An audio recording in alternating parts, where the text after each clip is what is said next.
Assalamualaikum warahmatullahi wabarakatuh. Alhamdulillah wassalatu wassalamu ala sayyidina Muhammadir Rasulillah wa ala alihi wa sahbihi wa mawalah wa la hawla wa la quwwata illa billah. Rabbi shrah li sadri wa yassir li amri wa thabbitni ala al-iman. Allahumma la sahla illa ma ja'altahu sahla wa anta ya hayyu ya qayyum taj'alul hazna idza syi'ta sahla. Amma ba'du, para pemirsa, para peserta kajian online FB Yayasan Syahamah yang mudah-mudahan semuanya senantiasa mendapatkan limpahan taufik, rahmah serta hidayah dari Allah Subhanahu wa taala.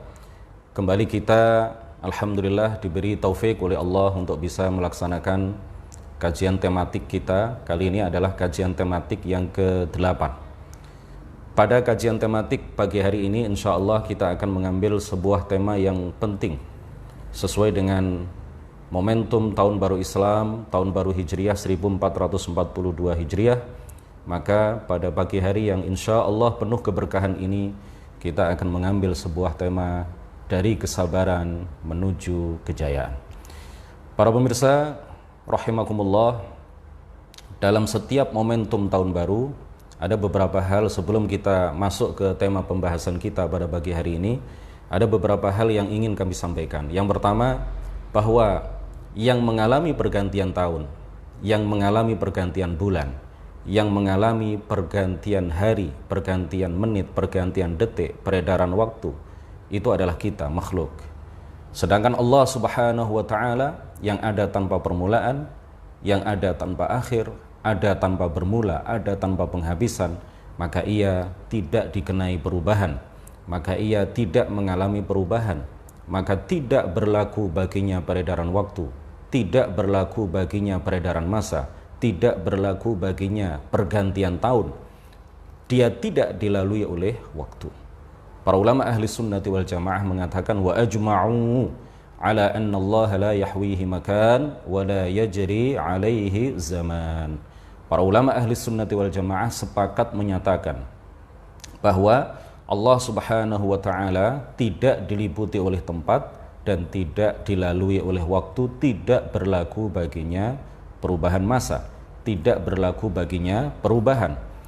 Yang berubah adalah kita. Di tahun kemarin kita seperti itu, di tahun ini kita seperti ini. Misalkan, yang maha mengubah segala sesuatu dari satu kondisi ke kondisi yang lain, dari satu keadaan tertentu ke keadaan tertentu yang lain, tiada lain adalah Allah Subhanahu wa taala. Dialah yang yughayyir wa la yataghayyar. Dialah zat yang maha mengubah dan dia tidak dikenai perubahan. Dia tidak mengalami perubahan. Dialah sang pencipta perubahan, maka dia tidak dikenai perubahan. Dia tidak berubah dari satu keadaan ke keadaan yang lain, karena Allah Subhanahu wa taala ada tanpa permulaan, azali, dan ada tanpa akhir, abadi. Yang kedua, perayaan-perayaan hari-hari besar Islam seperti yang dilakukan oleh umat Islam di hari-hari ini. Mereka merayakan datangnya tahun baru Islam, perayaan Nuzulul Quran, perayaan Isra dan Mi'raj, perayaan Maulid Nabi besar Muhammad sallallahu alaihi wasallam, dan peringatan-peringatan hari-hari besar ini adalah memang bid'ah, tidak pernah dilakukan oleh Rasulullah, tidak pernah dilakukan oleh para sahabat. Tetapi ini tidak terkategori sebagai bid'ah yang dhalalah, tidak termasuk bid'ah yang sesat yang mengantarkan kepada neraka, tidaklah sesuatu yang haram meskipun tidak pernah dilakukan oleh Rasulullah. Tetapi ini dikategorikan oleh para ulama sebagai bid'atun hasanatun, bid'atu huda, bid'ah yang baik, bid'ah yang tidak bertentangan dengan Al-Quran dan hadis. Di dalam Al-Quran disebutkan waf'alul khaira la'allakum tuflihun, dan lakukanlah kebaikan agar kalian beruntung.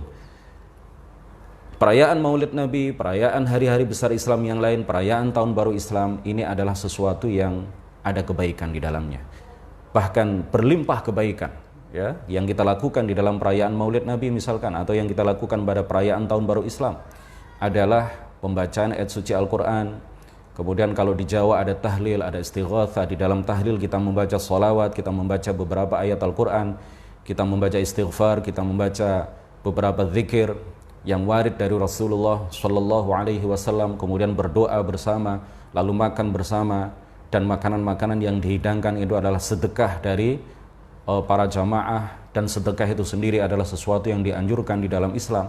Ini semuanya adalah kebaikan-kebaikan yang kita lakukan, yang jika kita lakukan, maka kita tentu akan mendapatkan keberuntungan. Waf'alul khaira la'allakum tuflihun.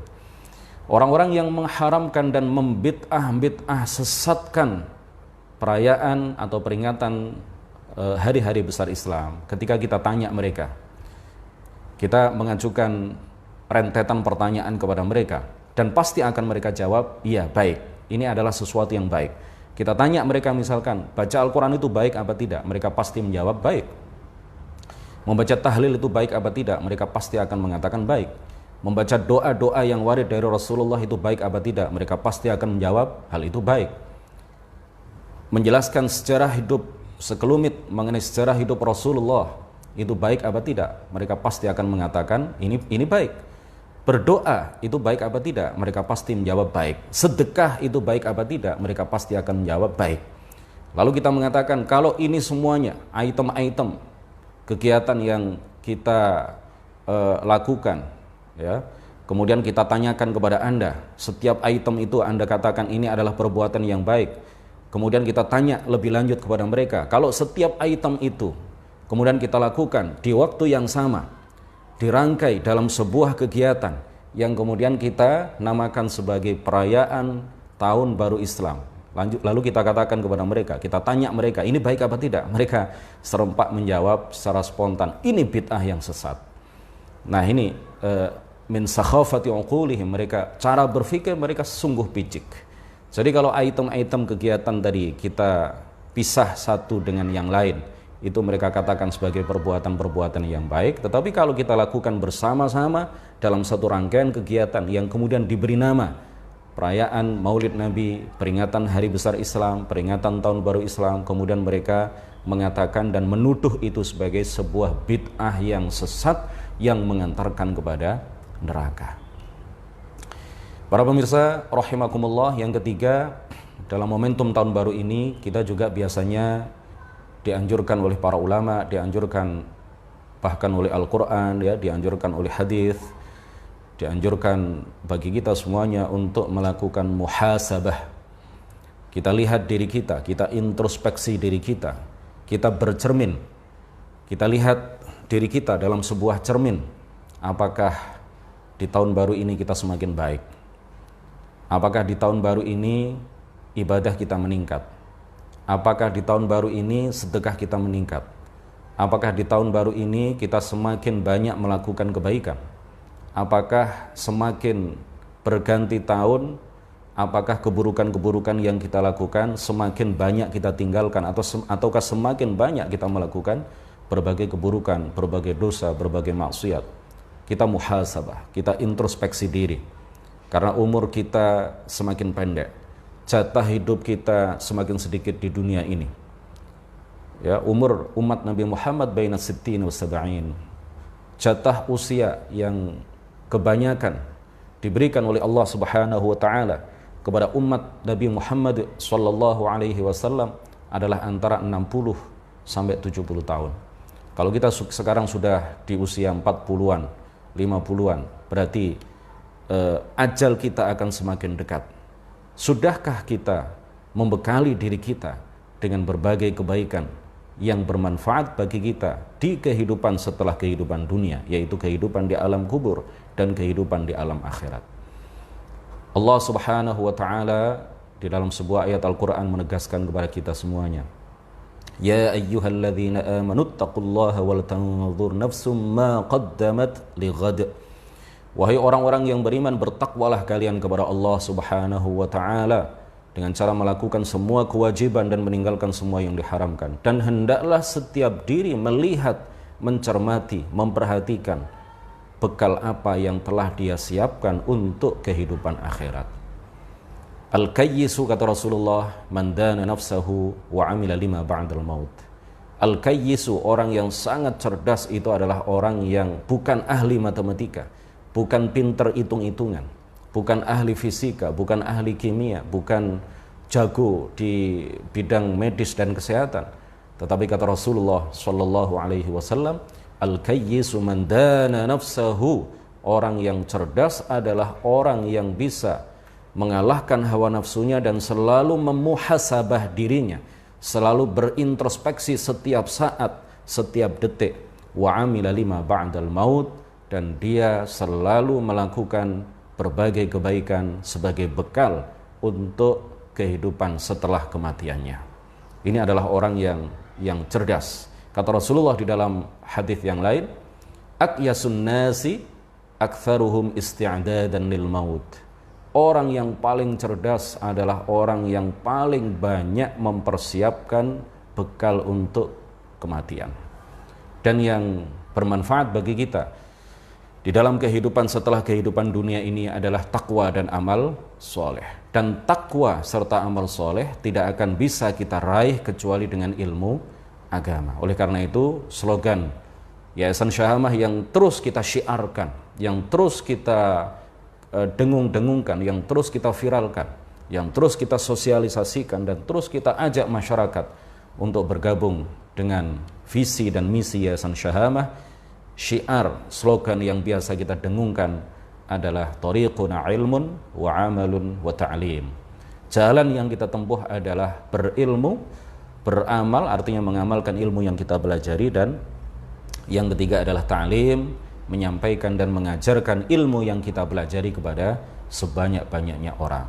Inilah jalan yang ditempuh oleh Yayasan Syahamah, inilah jalan yang diteladankan dan ditempuh oleh para ulama, oleh Rasulullah, oleh para sahabat, oleh para ulama dari masa ke masa. Dan inilah yang kemudian diambil slogan sebagai syiar Yayasan Syahamah untuk menyampaikan pesan kepada semua orang bahwa kita tidak akan bisa meraih kebahagiaan abadi di akhirat kecuali dengan ilmun wa amalun wa ta'lim, berilmu, beramal, dan menyampaikan ilmu yang kita pelajari kepada masyarakat luas, kepada sebanyak-banyaknya orang.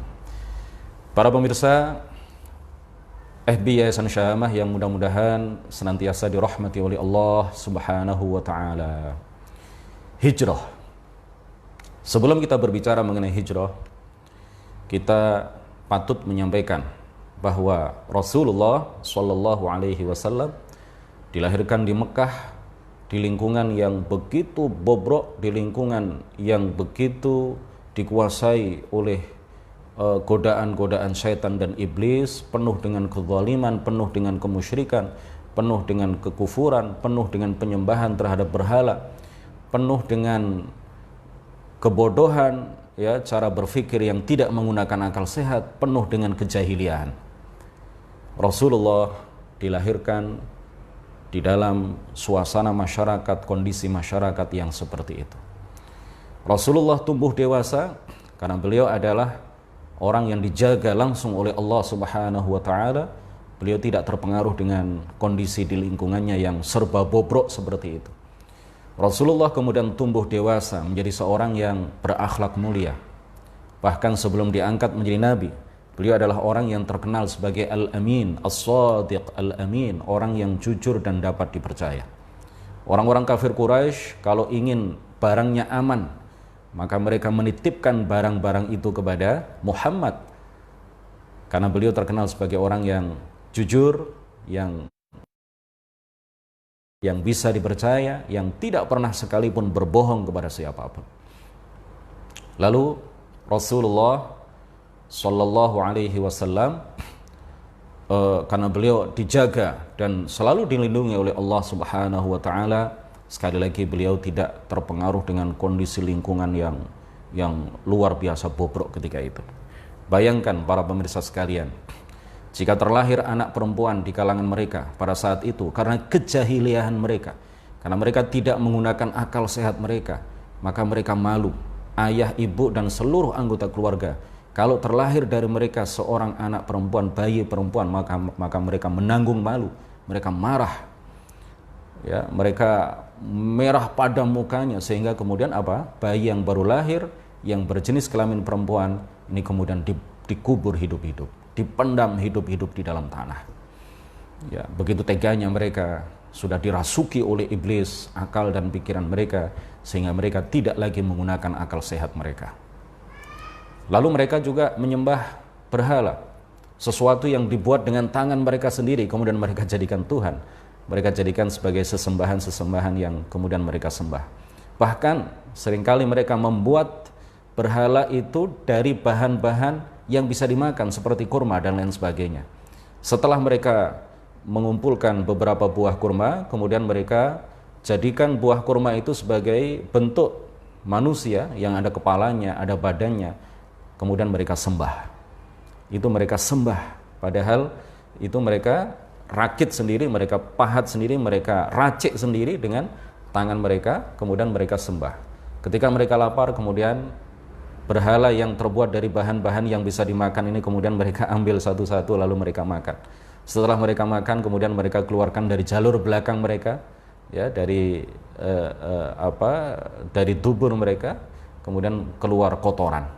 Ya, Tuhan mereka, sesuatu yang dianggap sebagai Tuhan mereka itu kemudian berubah menjadi kotoran.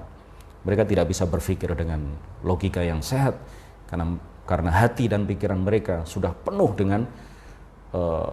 dengan kebodohan, dengan kejahiliahan.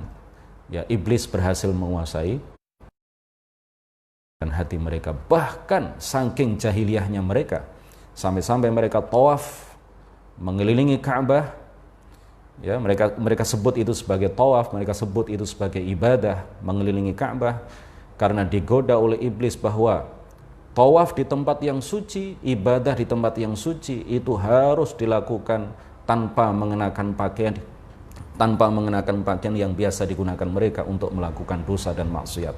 Akhirnya iblis membisikkan kepada mereka bahwa ketika mereka tawaf mengelilingi Ka'bah, maka mereka harus melakukan itu seperti kondisi di mana mereka dilahirkan oleh ibu-ibu mereka, tanpa pakaian selembar pun, tanpa mengenakan baju sehelai pun.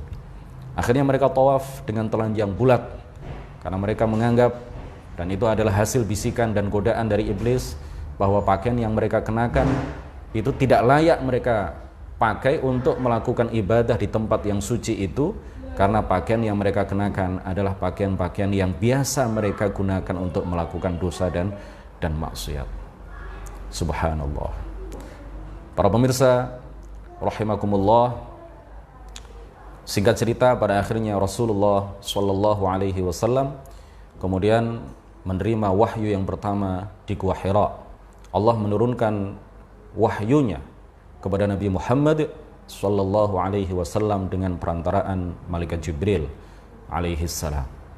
Setelah itu kemudian beliau diperintahkan wa anzir ashiratal aqrabin. Beliau diperintahkan untuk melakukan dakwah afrodan, secara sembunyi-sembunyi, dari orang per orang, hanya kepada keluarga-keluarga dekat beliau saja. Kemudian alhamdulillah, dan beberapa orang sahabat dekat beliau, alhamdulillah, akhirnya istri tercinta beliau Sayyidatuna Khadijah mengikuti jejak beliau, menerima panggilan dakwah beliau masuk ke dalam agama Islam. Dan beliaulah perempuan dewasa yang pertama kali masuk ke dalam agama Islam, dan kemudian memperjuangkan, membantu beliau, menolong beliau di dalam memperjuangkan agama Islam.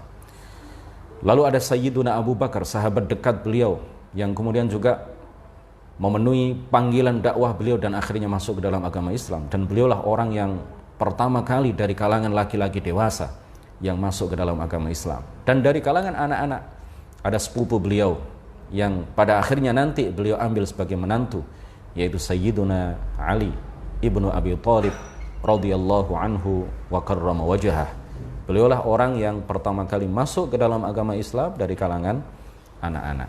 Setelah beliau diperintahkan untuk menyampaikan dakwah secara sembunyi-sembunyi, beberapa waktu setelah itu beliau diperintahkan oleh Allah Subhanahu wa taala untuk melakukan dakwah secara terang-terangan. Di dalam beberapa kerumunan orang-orang kafir Quraisy ketika itu, terutama di Mausimul Hajj, terutama di musim haji. Ya, mereka menyebutnya musim haji ala mereka pada waktu itu, ya, musim haji ala mereka, versi orang-orang kafir Quraisy. Ketika di musim haji, maka banyak orang-orang yang berkumpul di Masjidil Haram, banyak orang-orang yang berkumpul di seputar Ka'bah. Ya, mereka dari berbagai penjuru, tidak hanya dari Mekah, tetapi juga dari berbagai penjuru yang lain. Nah, kerumunan massa, ya, berkumpulnya masyarakat, berkumpulnya orang-orang yang ingin melakukan haji ala mereka, ya, pada waktu itu digunakan oleh Rasulullah, dimanfaatkan oleh Rasulullah Shallallahu Alaihi Wasallam untuk mendakwahkan Islam kepada mereka. Beliau dengan penuh keberanian, karena beliau adalah asya'un nas, beliau adalah orang yang paling pemberani, dengan penuh keberanian dan percaya diri, karena beliau yakin bahwa apa yang beliau sampaikan adalah kebenaran yang harus disampaikan kepada sebanyak-banyaknya orang. Di tengah kerumunan itu, beliau dengan penuh keberanian menyampaikan, ayyuhan nas, qul la ilaha illallah tuflihu, wahai manusia, wahai orang-orang yang hadir dan berkumpul di tempat ini, dengarkanlah, ucapkanlah dan yakini Allah, Tuhan yang berhak disembah kecuali Allah, tuflihu, niscaya kalian akan beruntung. Rasulullah Shallallahu Alaihi Wasallam setelah perintah dakwah secara terang-terangan itu beliau lakukan, siksaan demi siksaan, penindasan demi penindasan, cacian demi cacian, makian demi makian, hinaan demi hinaan diterima oleh baginda Rasulullah Shallallahu Alaihi Wasallam, oleh keluarganya yang telah masuk ke dalam agama Islam, oleh para sahabat beliau yang telah masuk ke dalam agama Islam. Siksaan-siksaan itu tidak hanya ingin dilakukan oleh orang kafir Quraisy ketika itu untuk menyiksa fisik secara fisik, tetapi mereka yang mereka lakukan adalah ingin menjatuhkan mental Rasulullah Shallallahu Alaihi Wasallam sehingga beliau menghentikan dakwahnya. Mereka merasa tersaingi. Para pemuka-pemuka kafir Quraisy itu merasa kemunculan Nabi Muhammad sebagai seorang tokoh baru yang semakin hari semakin banyak pengikutnya. Ini dengan kesombongan mereka merasa tersaingi, mereka merasa bahwa ada orang yang akan mengalahkan mereka, ketokohan mereka akan dikalahkan oleh orang yang baru muncul, anak yang baru muncul kemarin sore, lalu dia menjadi tokoh dan mereka mungkin suatu saat nanti akan menjadi pengikut Nabi Muhammad Sallallahu Alaihi Wasallam. Nah, ini kalau di masa sekarang ada orang-orang, ada seseorang yang mungkin ditokohkan di suatu kampung, lalu ada anak yang baru lulus dari pesantren, lalu semakin hari semakin besar majelis ta'limnya, semakin hari semakin banyak jamaahnya, lalu tokoh yang sudah puluhan tahun ditokohkan oleh masyarakat, disepuhkan oleh masyarakat, ini kemudian merasa tersaingi, merasa ini ketokohan saya nanti lama-kelamaan akan tenggelam seiring dengan kemunculan tokoh baru ini, maka mungkin di benaknya atau di hatinya masih ada benih-benih kejahiliaan yang dia ambil dari para tokoh kafir Quraisy pada saat mereka merasa tersaingi oleh kemunculan tokoh baru yang bernama Muhammad Sallallahu Alaihi Wasallam.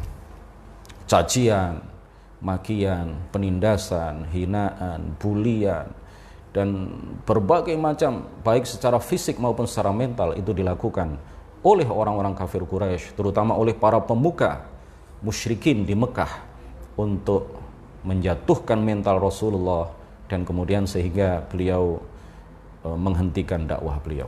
Tetapi dengan penuh kesabaran beliau tetap menyampaikan hal-hal yang memang Allah wahyukan kepada beliau, dan hal-hal yang diwahyukan oleh Allah kepada beliau ini sejatinya adalah untuk kebaikan seluruh umat manusia. Beliau takut, tanpa rasa bosan, tanpa rasa jemu, tanpa rasa malu, terus dengan penuh kesabaran beliau menyampaikan dakwah Islamiyah kepada orang-orang di sekitar beliau, baik kepada keluarga beliau maupun kepada masyarakat umum. Rasulullah tanpa lelah, beliau terus menyampaikan dakwah itu, menyampaikan hal-hal yang menjadi kemaslahatan bagi mereka, baik di dunia maupun di akhirat. Tetapi apa yang beliau terima, hal itu tidak dibalas dengan baik oleh masyarakat sekitarnya, tetapi sebagian besar masyarakat di Mekah ketika itu tetap dalam kejahiliahan mereka, tetap dalam kemusyrikan mereka, tetap dalam kekufuran mereka, tetap dalam kezaliman mereka. Tetapi Rasulullah terus tidak lelah siang dan malam berdakwah, meskipun beliau dilempari dengan batu sampai telapak kaki beliau berdarah-darah. Suatu ketika beliau sholat, ketika itu beliau sholat di antara rukun Yamani dan rukun yang terdapat sudut Ka'bah yang terdapat Hajar Aswad di situ. Beliau menghadap ke arah Ka'bah, sholat, dan beliau menghadap ke arah Syam. Nah, ini adalah salah satu tempat favorit beliau di dalam melakukan sholat. Pun Hajar Aswad, menghadap Ka'bah, dan juga menghadap daerah Syam, menghadap ke arah utara. Karena Syam itu berada di sebelah utaranya Mekah. Ketika itu beliau diintai oleh beberapa pemuka kafir Quraisy, dan mereka sudah sepakat bahwa ketika Muhammad melakukan sujud, maka salah seorang di antara mereka akan melemparkan sala jazur ke atas punggung Rasulullah Shallallahu Alaihi Wasallam. Apa itu sala jazur? Sala jazur ini adalah anak onta. Anak onta yang baru saja diladuknya, yang masih tertutup dengan kantong ketuban. Ya, di situ mungkin bercampur dengan darah, bercampur dengan kotoran. Nah, sala jazur ini, kata para pemuka kafir Quraisy yang sedang mengintai sholat Rasulullah Shallallahu Alaihi Wasallam, ketika Muhammad sujud, kata mereka, salah seorang di antara mereka akan menjatuhkan dan melemparkan sala jazur itu ke atas punggung Rasulullah Shallallahu Alaihi Wasallam. Lalu saat Rasulullah sujud, sala jazur itu kemudian dijatuhkan di atas punggung Rasulullah. Belepotan punggung Rasulullah sampai badan beliau kotor dengan sala jazur itu. Lalu ada orang yang melihat itu dan memberitahukan, menginformasikan kepada putri beliau, putri kesayangan beliau, putri kecintaan beliau, Sayyidah Fatimah bintu Rasulullah Sallallahu Alaihi Wasallam. Akhirnya Sayyidah Fatimah datang tergesa-gesa, tergopoh-gopoh, kemudian membersihkan kotoran-kotoran bekas sala jazur di atas punggung Rasulullah Sallallahu Alaihi Wasallam. Setelah itu baru kemudian Rasulullah bangkit dari sujudnya. Kemudian dengan penuh keberanian Sayyidah Fatimah mengumpat mereka, mengumpat orang-orang yang melakukan itu kepada Rasulullah Sallallahu Alaihi Wasallam. Rasulullah hanya bisa berdoa kepada Allah Subhanahu wa taala, Allahumma 'alaika bi Quraisy, Allahumma 'alaika bi Quraisy. Ya, kelakuan orang-orang yang saat ini memperlakukan aku sedemikian ini, aku serahkan mereka kepadamu, aku serahkan balasan mereka kepadamu ya Allah. Perawi hadis ini di dalam Sahih Al-Bukhari mengatakan, wallahi saya melihat bahwa orang-orang yang didoakan oleh Rasulullah ketika mereka memperlakukan Rasulullah dengan keji dan zalim seperti itu, mereka semuanya tersungkur dan terbunuh pada perang Badar. Pada perang Badar. Ya, la'anahumullah. Mereka mati dalam keadaan kafir, mereka mati dalam keadaan musyrik, dan mereka merugi di dunia dan merugi di akhirat. Para rahimakumullah, tidak sampai di situ siksaan yang dilakukan oleh orang-orang kafir Quraisy. Bahkan suatu saat Rasulullah Shallallahu Alaihi Wasallam ketika beliau sedang melakukan ibadah di dekat Ka'bah, didatangi oleh salah seorang pemuka kafir Quraisy yang bernama Uqbah ibnu Abi Mu'ayth. Dia kemudian mengalungkan bajunya di atas leher, di leher Rasulullah Shallallahu Alaihi Wasallam, kemudian menarik baju itu dari kedua sisinya sehingga leher Rasulullah kemudian tercekik. Lalu datanglah sahabat beliau Sayyiduna Abu Bakr As-Siddiq radhiyallahu anhu, datang kemudian mendorong Uqbah ibnu Abi Mu'ayth ini dengan penuh keberanian. Padahal Abu Bakar adalah orang yang terbilang sangat kurus. Ya, di dalam sejarah diceritakan oleh para ahli sejarah bahwa Abu Bakar ini adalah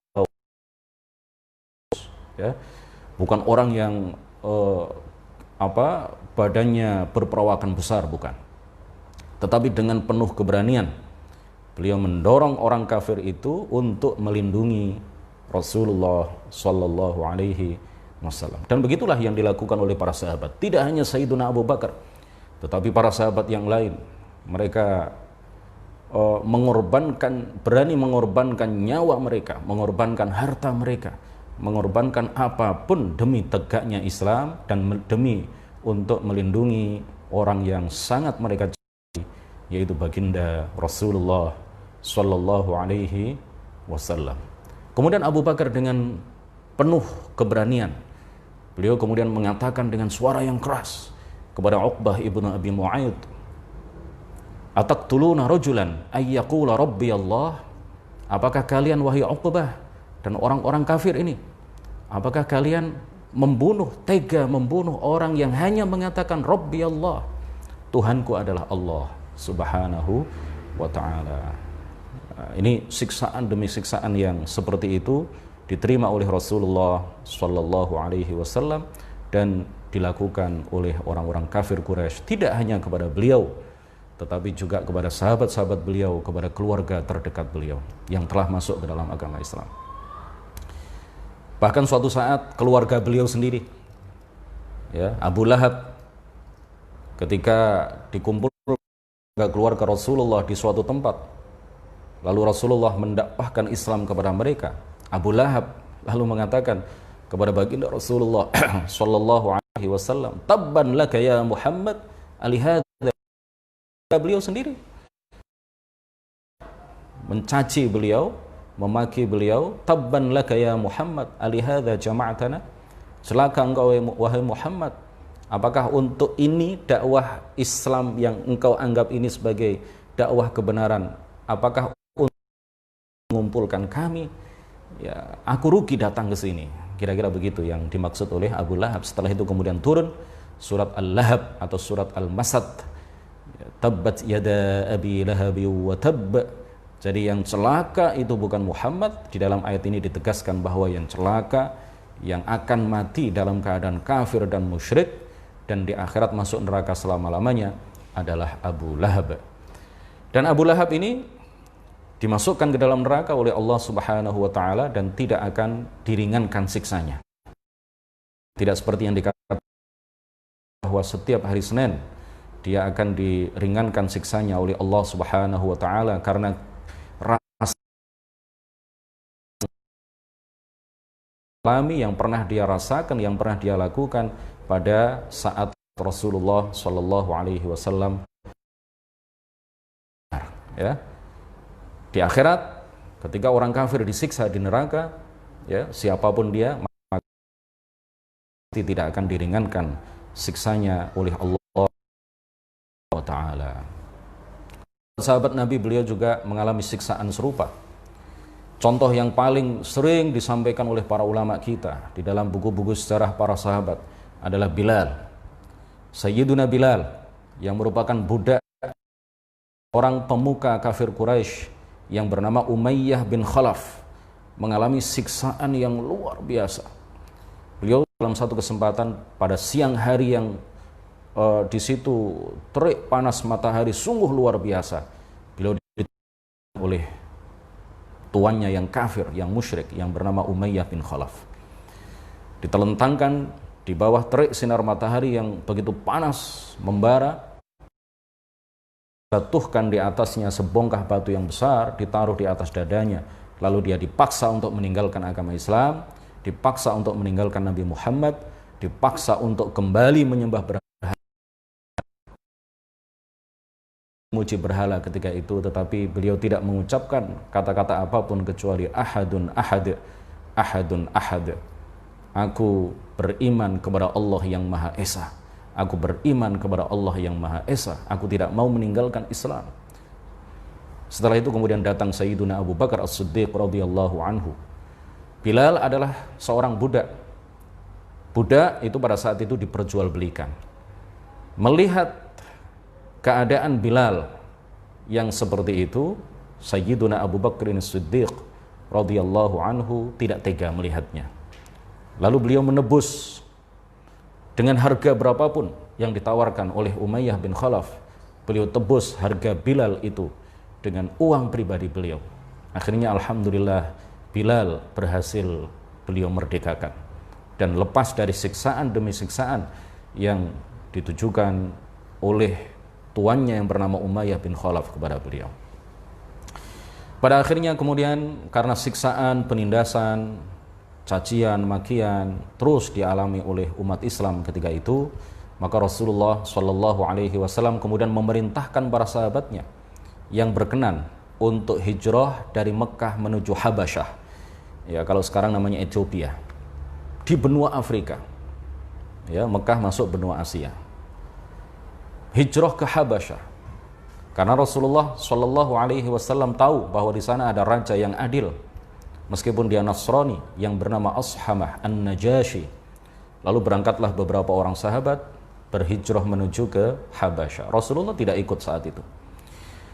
Kemudian di sana ternyata benar apa yang dikatakan oleh Rasulullah Shallallahu Alaihi Wasallam bahwa Ashamah An-Najashi sebagai raja Habasyah ketika itu memberikan perlindungan penuh kepada para sahabat yang berhijrah ke daerah Habasyah. Bahkan beliau pada akhirnya masuk ke dalam agama Islam.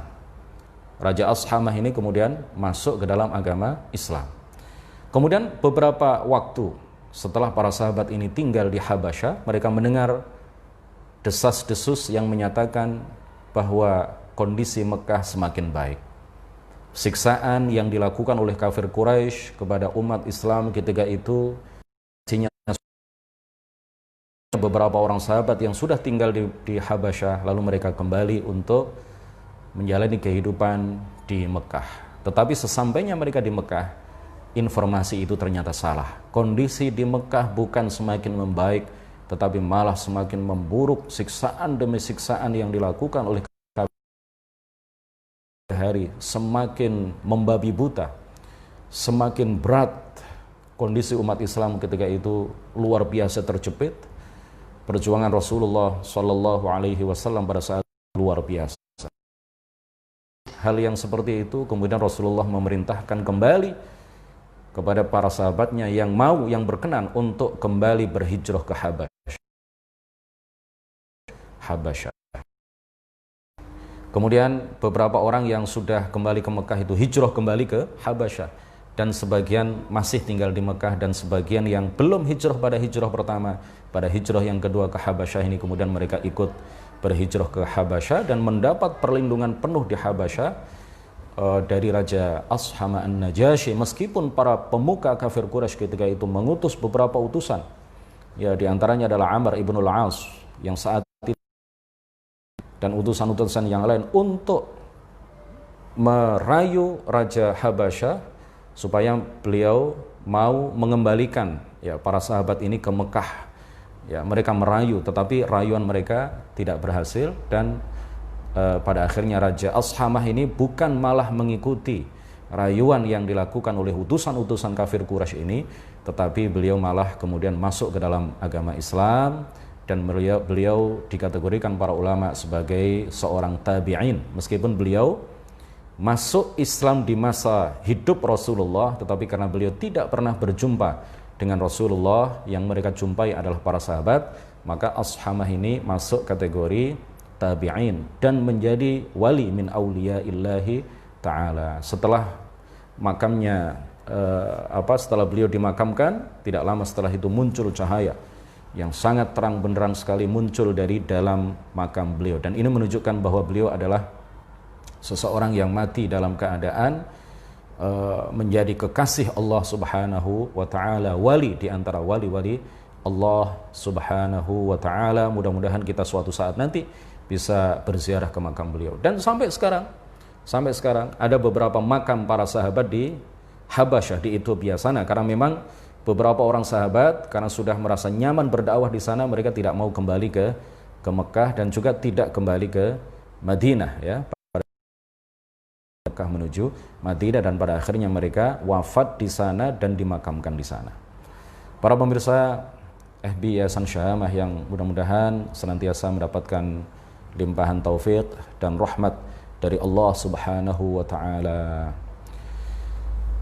Cacian dan makian serta siksaan, penindasan yang dilakukan oleh orang-orang kafir Quraisy dari hari ke hari semakin menjadi-jadi, dari hari ke hari semakin membabi buta, sehingga Pada suatu saat mereka berkumpul di Darun Nadwah, di suatu tempat yang bernama Darun Nadwah, tempat berkumpulnya para pemuka Quraisy untuk membicarakan hal-hal penting. Saat itu mereka bermusyawarah bagaimana cara menghentikan dakwah Muhammad. Banyak usulan-usulan yang disampaikan, banyak masukan-masukan yang disampaikan. Pada saat itu iblis ikut rapat, beralih rupa menjadi bentuk dan sesosok manusia. Setiap kali ada usulan, iblis melemahkan pendapat itu. Setiap kali ada masukan, maka kemudian iblis melemahkan masukan itu. Ini masukan yang tidak baik. Kita tidak akan bisa menghentikan Muhammad dengan cara seperti ini, dan seterusnya. Sampai pada akhirnya disepakati sebuah pendapat yang menyatakan bahwa setiap kabilah dipilih pemuda yang paling kuat. Dari setiap kabilah dipilih pemuda yang paling kuat, ya, paling gagah, paling berani. Kemudian mereka diperintahkan oleh setiap kabilah untuk membunuh Muhammad dengan satu tebasan pedang. Mereka dibekali dengan pedang yang sangat tajam. Kemudian mereka diperintahkan untuk membunuh Nabi Muhammad dengan sekali tebasan, dengan sekali tusukan. Sehingga apa? Sehingga keluarga Nabi Muhammad, kabilah Nabi Muhammad, bani Nabi Muhammad tidak akan bisa menuntut balas karena yang melakukan pembunuhan kepada Muhammad itu, kata mereka, adalah semua kabilah.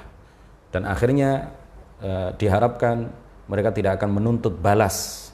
Ya, mereka mungkin hanya akan minta diat, ya, minta denda saja. Tetapi kabilahnya Nabi Muhammad tidak akan bisa menuntut balas karena yang membunuh Muhammad adalah semua kabilah.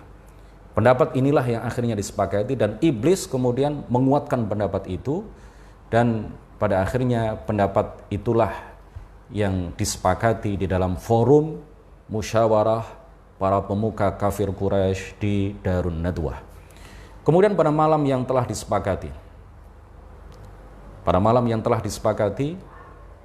para pemuda yang paling kuat dari setiap kabilah ini menuju ke rumah tempat Nabi Muhammad SAW biasa bermalam. Nabi Muhammad sebelum kedatangan mereka didatangi oleh Malaikat Jibril alaihissalam. Malaikat Jibril membawa wahyu dari Allah, memberitahukan kepada Muhammad atas rencana jahat dan skenario yang telah disepakati oleh para pemuka kafir Quraisy. Rasulullah SAW kemudian diperintahkan oleh Allah Subhanahu wa taala melalui wahyu yang diterima oleh Malaikat Jibril, disampaikan kepada beliau untuk berhijrah dari Mekah menuju Madinah pada malam itu, ditemani oleh Sayyiduna Abu Bakr As-Siddiq radhiyallahu anhu. Lalu Rasulullah SAW memerintahkan kepada Sayyidina Ali, "Wahai Ali, tidurlah kamu di ranjang yang biasa aku tempati tidur. Ambillah selimut yang berwarna hijau ini." Salah satu warna favorit Rasulullah SAW adalah warna hijau. Oleh karena itu di kubah yang berada di atas makam Rasulullah SAW itu berwarna hijau, ya, al-qubbatul khadra, karena memang salah satu favorit, ya, dari sekian warna itu, yang salah satu yang favorit bagi beliau adalah warna hijau. Rasulullah kemudian memberikan selimut yang berwarna hijau kepada Sayyidina Ali bin Abi Thalib. "Pakailah selimutku ini, insya Allah Allah akan melindungi engkau dari setiap apa yang tidak diinginkan oleh engkau, dari setiap mara bahaya." Lalu Sayyidina Ali dengan penuh keberanian mengambil resiko, ya. Beliau mungkin saja ketika selimut itu tidak dibuka oleh orang-orang kafir Quraisy, oleh para pemuda tadi yang mengepung rumah Rasulullah SAW, bisa jadi beliau yang akan dibunuh. Tetapi beliau berani berkorban nyawa demi untuk perjuangan Islam, demi untuk melindungi Rasulullah SAW. Dan kenapa Sayyidina Ali tidak diajak serta ke Madinah, ya, berhijrah bersama Rasulullah dan para sahabat yang lain, ya, dengan Abu Bakar pada saat itu? Ada tujuan lain dari Rasulullah SAW, karena Rasulullah banyak titipan-titipan, barang-barang titipan dari orang-orang kafir Quraisy yang menitipkan barang-barang mereka kepada Rasulullah, orang yang dianggap amanah di dalam menjaga barang-barang titipan. Sayyidina Ali diperintahkan oleh Rasulullah, ya, sampai dalam kondisi yang sangat berbahaya ketika itu. Pada saat itu Rasulullah masih mengingat barang-barang amanat yang dititipkan kepada beliau oleh orang-orang kafir Quraisy. Sayyidina Ali diperintahkan oleh beliau untuk tinggal dulu beberapa saat di Mekah untuk mengembalikan satu persatu barang-barang amanah yang dititipkan kepada beliau kepada masing-masing pemiliknya.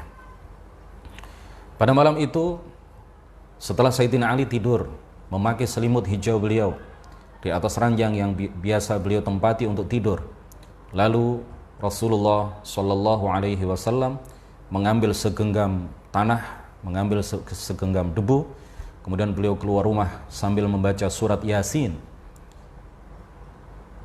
mulai dari ayat yang pertama sampai firman Allah Subhanahu wa taala, wa aghsyainahum fahum la yubsirun.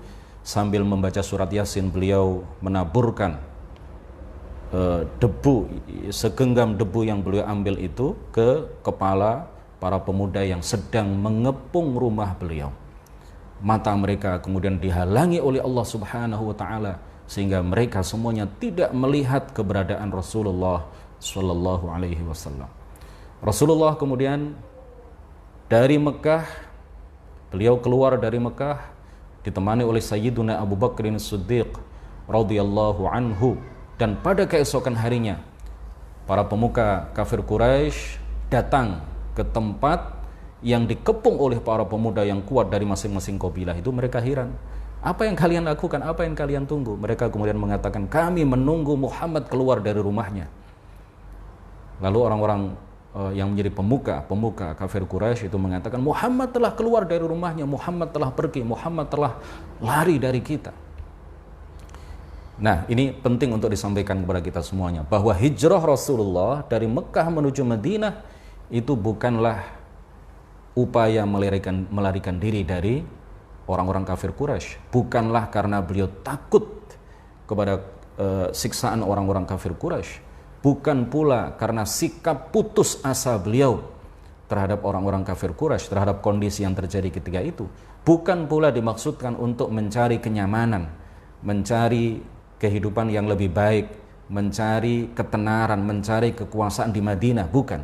Tetapi beliau hijrah dari Mekah menuju Madinah itu semata-mata karena menjalankan perintah Allah Subhanahu wa ta'ala. Tidak ada tujuan lain kecuali menjalankan perintah, memenuhi perintah Allah Subhanahu wa ta'ala.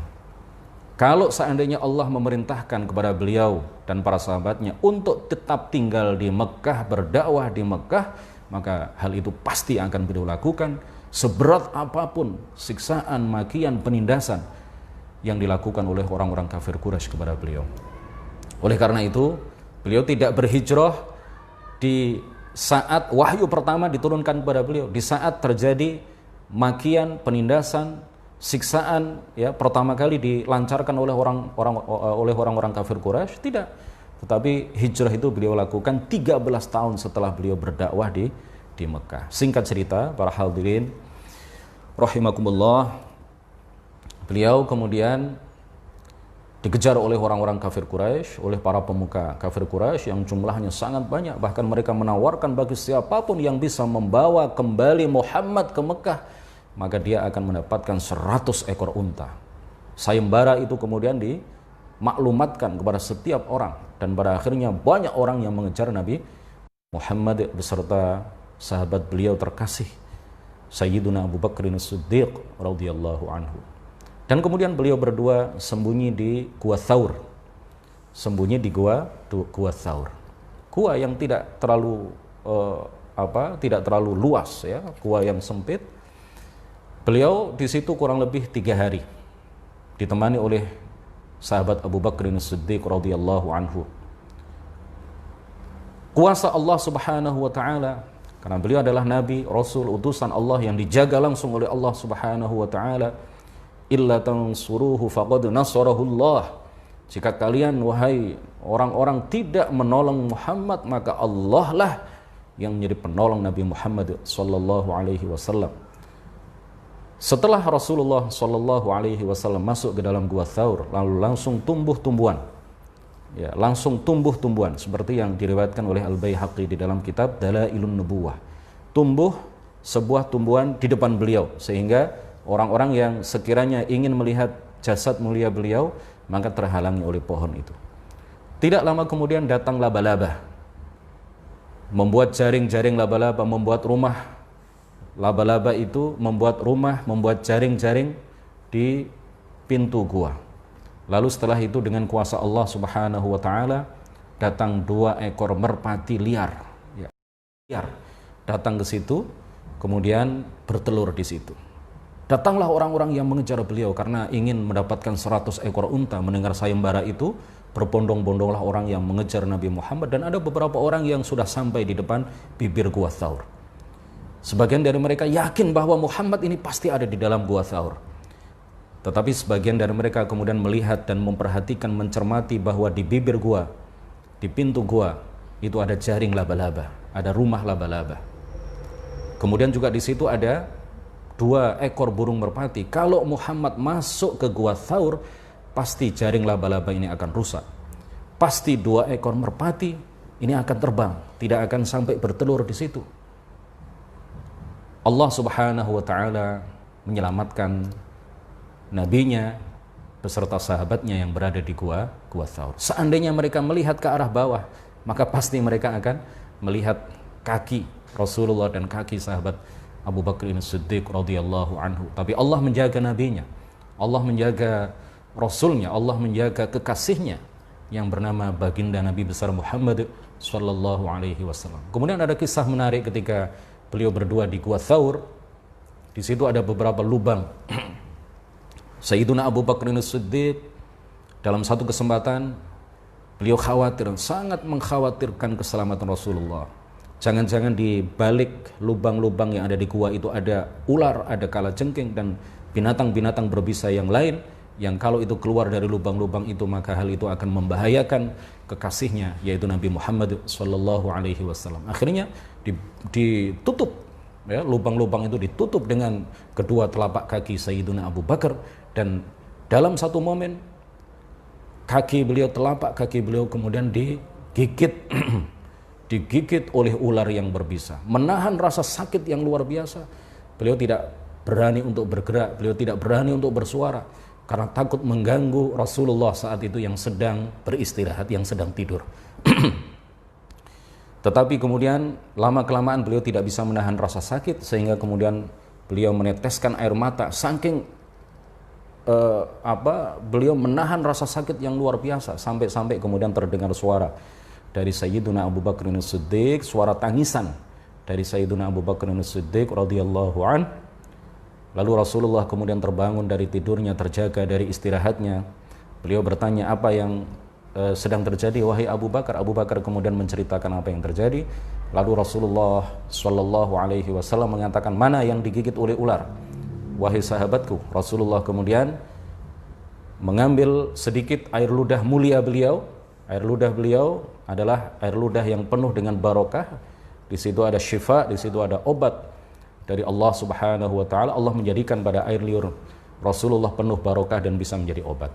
Rasulullah mengambil air liur beliau sedikit, air ludah beliau sedikit, kemudian mengoleskannya di kaki yang tersengat oleh ular yang berbisa itu, di telapak kaki Sayyiduna Abu Bakar As-Siddiq. Seketika itu juga rasa sakit hilang. Seketika itu juga rasa pedih hilang, sembuh seketika itu juga, tidak meninggalkan bekas sakit sama sekali.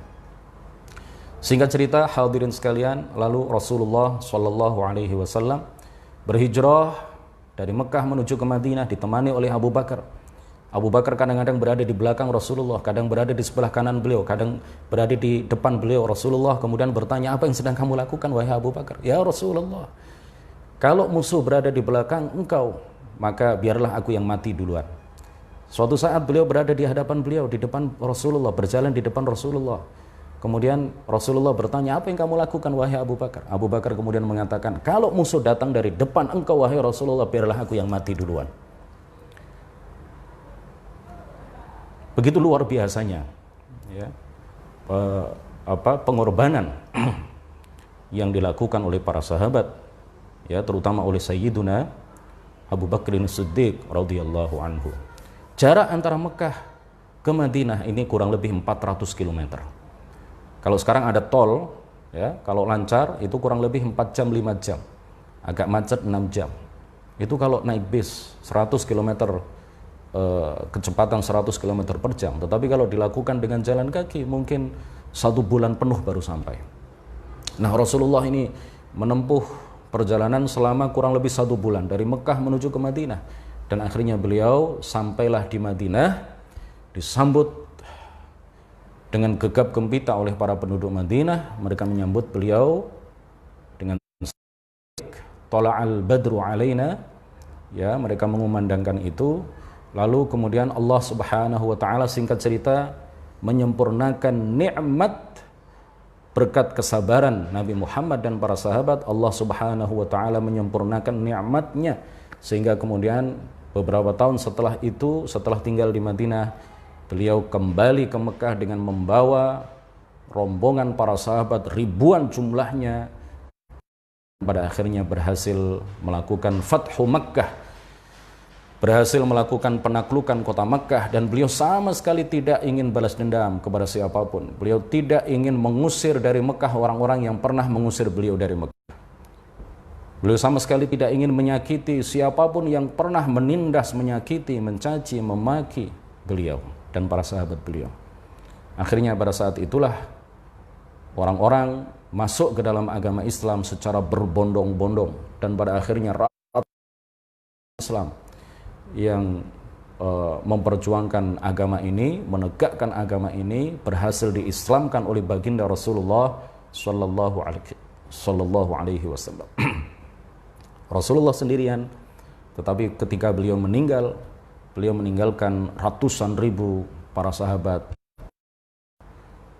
siap kapanpun untuk menegakkan dan menyebarluaskan agama yang Allah turunkan kepada beliau, yaitu agama Islam, agama yang tidak hanya diturunkan kepada beliau, tetapi juga diturunkan kepada seluruh nabi, seluruh rasul, mulai dari nabi dan rasul yang pertama, Nabi Agung Nabi Adam alaihi salam, sampai nabi yang terakhir, nabi kita baginda Nabi Muhammad sallallahu alaihi wasallam. Dengan kesabaran beliau memperoleh kejayaan. Dengan ketabahan, ketegaran, tidak lelah di dalam berdakwah, tidak lelah, tidak jemu, tidak bosan, tidak malu, dengan penuh keberanian, dengan ketabahan beliau berhasil mengislamkan ratusan ribu orang. Dan pada akhirnya alhamdulillah umat Nabi Muhammad yang masuk Islam, kaum muslimin yang mengikuti ajakan seruan Nabi Muhammad dan dakwah yang disampaikan oleh Nabi kita Nabi Muhammad sallallahu alaihi wasallam, sekarang jumlahnya sudah miliaran, tidak hanya jutaan tapi sudah miliaran di berbagai belahan dunia. Karena para sahabat ketika itu ada yang diutus ke berbagai penjuru, ada yang sampai ke negeri Cina, ada yang ke Irak, ada yang ke Mesir, ada yang ke Yaman, ada yang ke berbagai penjuru dunia. Mereka menyebarkan Islam, menegakkan Islam, memperjuangkan Islam. Dan alhamdulillah saat ini hasil usaha jerih payah dakwah yang dilakukan oleh Rasulullah sudah bisa kita saksikan bersama. Alhamdulillah ala ni'matil islami wal iman. Alhamdulillah kita patut bersyukur kepada Allah Subhanahu wa taala karena kita dijadikan oleh Allah sebagai para pengikut Nabi Muhammad sallallahu alaihi wasallam. Marilah kita pegang teguh Islam dan iman ini sampai pada akhirnya kelak mudah-mudahan kita diwafatkan oleh Allah Subhanahu wa ta'ala dalam keadaan husnul khatimah, dan mudah-mudahan kita bisa berkumpul di akhirat kelak di surga bersama Nabi Muhammad sallallahu alaihi wasallam, bersama para sahabat, bersama para aulia, bersama guru-guru kita, bersama mursyid-mursyid kita, bersama asatidz kita, bersama seluruh keluarga besar Yayasan Syahamah. Akhirul kalam, Allahul muwaffiq ila aqwamit thariq. Wassalamualaikum warahmatullahi wabarakatuh.